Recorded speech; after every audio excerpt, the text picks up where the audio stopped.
Praise the lord. ఈరోజు వాక్యాంశము కీర్తన గ్రంథం 112 అధ్యాయం 5వ వచనం.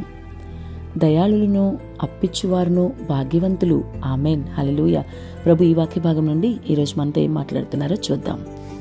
కీర్తనాకారుడు మరి దయాళులు అప్పిచ్చువారు భాగ్యవంతులు అంటున్నారు. నిజమే కదా, దయ చూపించేవారు, ఇంకా ఇతరులు సహాయంలో ఉన్నప్పుడు వాళ్ళకి అప్పిచ్చేవారు, వీళ్ళు భాగ్యవంతులంట. ప్రభు కూడా అలాంటి వాళ్ళని ఇష్టపడతారు.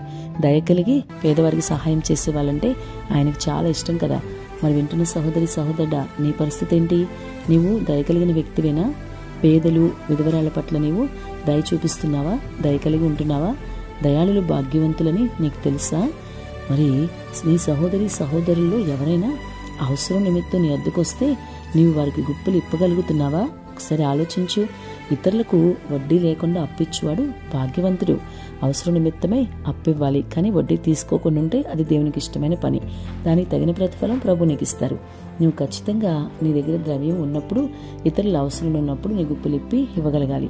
నీ ద్రవ్యము వడ్డీకి ఇవ్వకూడదని కూడా వాక్యం చెప్తుంది కాబట్టి అవసరాల నిమిత్తమే ఇవ్వాలి, తిరిగి మరి వారి దగ్గర తీసుకోవాలి.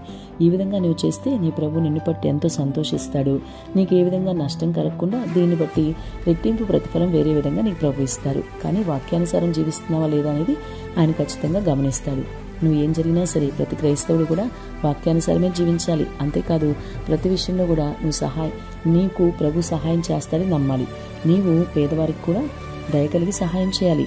అది నీ ప్రభు దృష్టికి ఎంతో అనుకూలమైంది గనక నీవు దీవించబడతావు. పేదలను నువ్వు కటాక్షిస్తే నీ దేవునికి అప్పిచ్చినట్లే కదా. కాబట్టి ఆ భాగ్యం ఎంతో గొప్పది. మరి ఇప్పటికైనా నీ గుప్పులు ఇప్పి పేదవారికి సహాయం చెయ్యి. నీకున్న దానిలోనే, నీకున్న ఆదాయంలో కొంత తీసి పేదలకు ఇవ్వు. ప్రభు తప్పకుండా దాన్ని బట్టి హర్షిస్తాడు.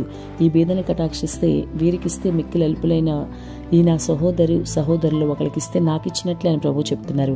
కాబట్టి నీకు తెలియకుండా నేను పేదలకు సాయం చేస్తే అది ప్రభువుకు చేసినట్లే. కాబట్టి ఇంకెందుకు ఆలస్యం? వెంటనే గుప్పులిప్పి పేదవారికి, ఇంకా అవసరం ఉన్న వారికి తప్పకుండా సహాయం చెయ్యి. ఆమెన్.